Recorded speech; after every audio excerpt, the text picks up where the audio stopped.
Have you ever noticed that sometimes the leadership program and training that you've taken is not really delivering results in the real world where you work? Hi, my name is Tammy Dunnett. I'm your leadership coach and trainer. And what I've noticed over the last 3 years in working one-on-one with leaders from first-time supervisors all the way to the C-suite is there's some common themes and threads that come through in their frustrations. What I want to focus on today is the leadership development and training.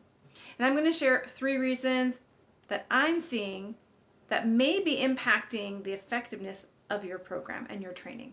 Now, in 2020, across the globe, organizations were investing $375 billion on leadership and development to ensure the success and growth of their leaders and their organization.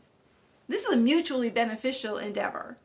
Organizations know that investing in leaders increases retention, increases job satisfaction, team productivity, morale, and the list goes on. So the business case, while obvious, doesn't always give us the results. Now, typically a return on investment can be anywhere from 1.5 to 4.5 times your investment. So for every dollar in, you're making $1.50 or $4.50 return. Now that makes good business sense. So why is it that some of our programs are failing? Well, as you can imagine, there's so many variables that go into this, anywhere from the individual who's participating not really feeling like they're clicking with the content or interested in being there, all the way up to the organizational culture saying that they believe in learning and growth and innovation and creativity, but that when these leaders come back from these training programs, they stunt any opportunities to implement the learning. The culture doesn't change because, well, you know the old saying, we've always done it this way. So the first reason I want to share with you as to why your programs may not be delivering the results you're looking for is timing. The timing of your training may not be appropriate to the needs of the leader.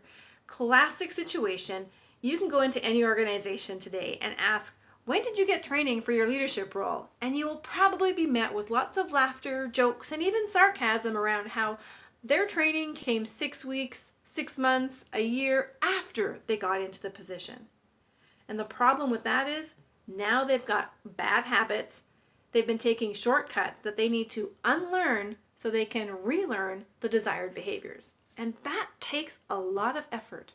Now this shows up a lot in coaching sessions. When individuals feel like they don't have the right training, support, mentoring, coaching, it leads to a lot of problems such as imposter syndrome, self-doubt, not knowing how to prioritize and delegate tasks. And as a result, many leaders are doing more than they need to. They're still doing the worker bee and they don't know how to transition into the leader bee.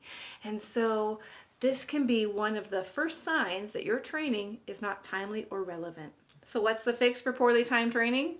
Get better at scheduling your training so that it's in time and relevant for your leaders. Now, if you are a leader and you're sitting there waiting and waiting and waiting for the organization to put you on a course, take initiative. That is one of the ways in which you can exhibit some graceful influence in an organization by taking your own training into your hands and sourcing out the things that you need to learn in order to be more effective. The second reason why your leadership programs may not be delivering is you've got unmet expectations.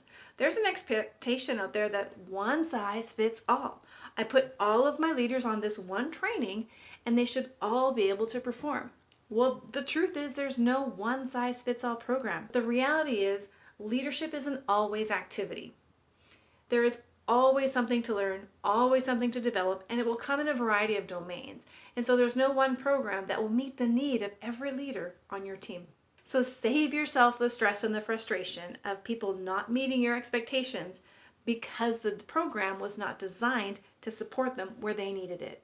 Instead, look for training and program opportunities that offer some customization, such as the ability to create an exciting and engaging interactive learning environment where there's a co-creation and co-learning element to it.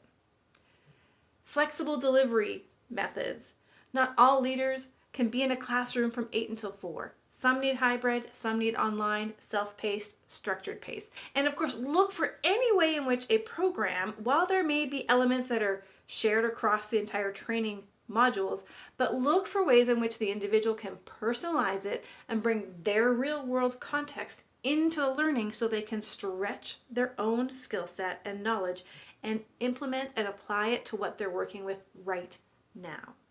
This could look like a personalized assessment, one-on-one coaching, group-led learning, and maybe group coaching, simulation-based learning, role play, case studies, anything that allow your learner to bring their world experience into the arena. Now, the third thing I see is that there's a lack of ability to implement. The learning might be timely, it may be relevant, it may be exactly what this leader needs at this time, and then they come back to the organization all full and excited to do the thing you've asked them to do, and the organization's not ready. They don't have a plan for them to actually integrate this learning. And what happens? Quick skill fade, increased frustration, and a bit of skepticism around the training and development program. It will feel like a waste of time and energy and your money. So what's the fix? Let the leader know that the training is relevant to their leadership competencies for the role that they have and the needs that they're filling currently, as well as the future pacing of this skill set. Let them see the relevance of it so that they can buy into it. When that leader comes back, match them up with someone else who has either gone through that training, has specialized knowledge or experience in the environment, in the skill or the knowledge that you're trying to bolster up in them, or just would be a good match to help them continue their learning. And the third thing would be to create opportunities. I'm going to share with you a quick example about how a lack of opportunities can lead to frustration, decreased job satisfaction, and potentially a loss of your top performing employees because they're going to go where they're valued. Many, many moons ago, when I was new into nursing, I was given the opportunity to take an advanced cardiac life support course. This is like reserved for the nurses who work in emergency and intensive care units because we're working with patients whose hearts have stopped. And what we're trying to do is restore life. So you can imagine how exciting this course is. It spread my knowledge. It exhilarated me in terms of I'm learning new skills and getting instant feedback in high stakes scenarios where I'm learning how to be in leadership, in chaos, and in uncertainty. Now, when I came home from that course, I wanted to make sure I was implementing it and having opportunities to practice what I was learning to solidify what I had just gained. But I was put onto a geriatric nursing unit where all of the patients were do not resuscitate and all of the patients were waiting to be moved into a long-term care facility. It was a complete mismatch. So the training wasn't timely because there was no follow-up sequence.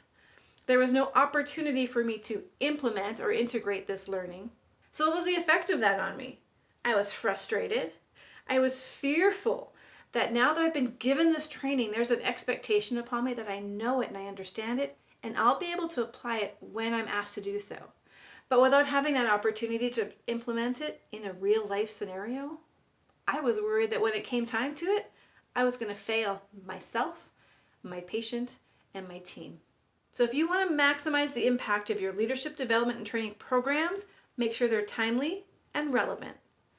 Let your leaders know how they connect into their today job and their future in the organization. Number 2, there is no one-size program that fits all leadership needs. Look for programs that meet the needs of your leaders' development today. Don't just course load a whole bunch of people on a program because you get a discount or because it's running right now and you've got to use up your dollars. If you don't have a program that meets their needs, ask them to source something. And number 3, make sure there are opportunities to integrate the learning when they get back after the course. Or throughout the course is even way better. Throughout the course. That's my big hot tip. This is Tammy, your leadership and communication skills coach. Remember to subscribe, hit that like button and the bell below so that you get notified when the next video comes out.